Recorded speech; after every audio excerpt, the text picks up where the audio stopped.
Update our guitar command.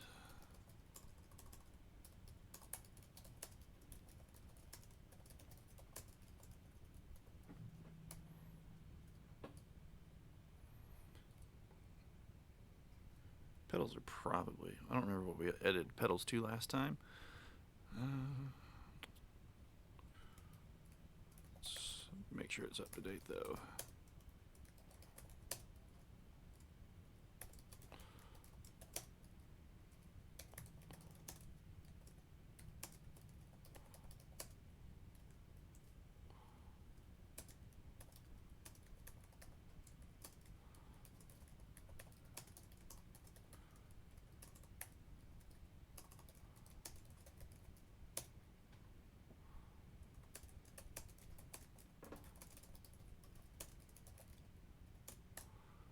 That should be up to date.